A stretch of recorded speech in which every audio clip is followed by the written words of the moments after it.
Good evening, Dead and Rot Nocturnals.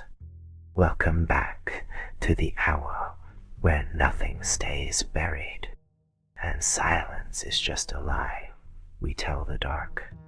Tonight's story is different. It doesn't come from a killer, not directly. This one comes from a man who watched and did nothing, a man who carried a badge and buried the truth beneath paperwork and prayer. His name was Detective Arturo Reyes, and what you're about to hear isn't a case file. It's a confession written in cigarette ash, gunpowder, and of guilt that hums like static in the bones. He followed a monster, Vincent Harrow, a man with a smile like dusk and hands that never stopped shaking. But somewhere along the way, Reyes stopped chasing shadows and started hearing them whisper his name. So light your candle, tuck your crucifix close, then pour a glass of something stronger than faith, because this isn't a vampire story.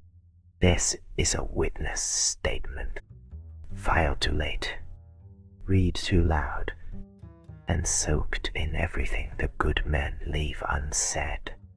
Enjoy the tale.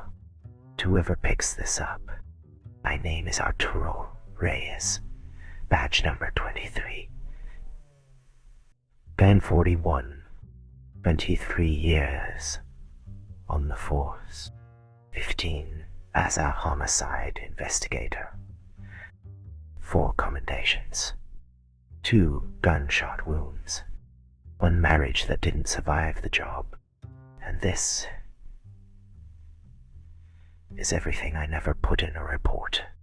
This letter is not official. It's not a report. It's not for the case files. It's for me. And maybe for God, if he still listens. I followed a man once. Name, Vincent Harrow. Age, early 30s.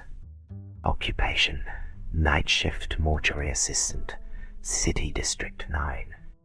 He was quiet, too clean, a ghost in a trench coat, but the bodies stacked up behind him. Always the same mark, a single rose on the chest. 2 faint punctures near the neck, blood carefully drained, never spilled. The tabloids called him the vampire killer, but what I saw didn't belong on the front page. It belonged in Revelation. I caught up with him one night in an abandoned chapel outside the East End. It was rotting from the inside, the windows long gone. But someone had lit candles, dozens, circling an altar made of stone, and Vincent stood there, like a priest made of smoke. In his hand, a knife curved like a crescent moon. His eyes were empty, not cold, not angry, just hollow. I raised my gun, said, "Freeze." Hands where I can see them. He turned to me, smiled. "Whatever you are," I said, "you still bleed." He answered, "Only when I want to." Then he vanished. Not ran, not ducked, just gone. The candles went out at once. I knew something ancient had looked through him at me. After that, the trail got darker. I found pieces of what he was building. Sigils, Latin rites, slaughtered sinners arranged like prayers.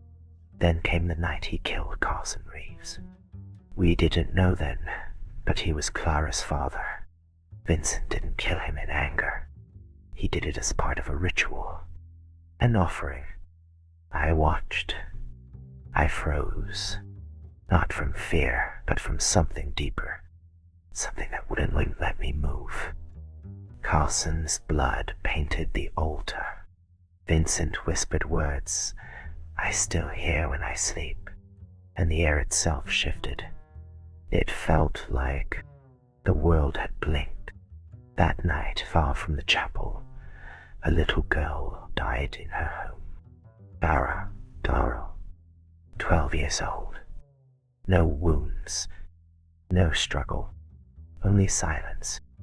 I never saw her, but I felt it. I swear to God I did. As if the air got thinner, as if something had crossed over. The voices started soon after. At first, they only said her name. Now they say mine too. People say the case went cold, that Vincent vanished, that Clara was just a tragedy. But that's not the truth. The truth is, Vincent opened a door, and whatever came through didn't leave. Clara didn't die because of blood or blades. She died because something took her place in the silence, and I didn't stop it. I don't know if Vincent is dead. I think he sealed himself inside whatever that thing was. A prison made of skin and guilt. I haven't heard his voice in years, but still hear hers. Clara. Soft. Curious. Like she's not angry. Just waiting. This isn't evidence. It's a warning. If you ever see a rose lying where it doesn't belong, leave it. If you hear your name whispered in an empty room, don't answer. And if you find a chapel with no name, lit by candlelight, and a man waiting at the altar with eyes like a storm, run. Because monsters don't die. They just change. And saints, they die quiet, like little girls in the dark. Detective Arturo Reyes. Unfiled report, 1985. Found 1993. Unopened,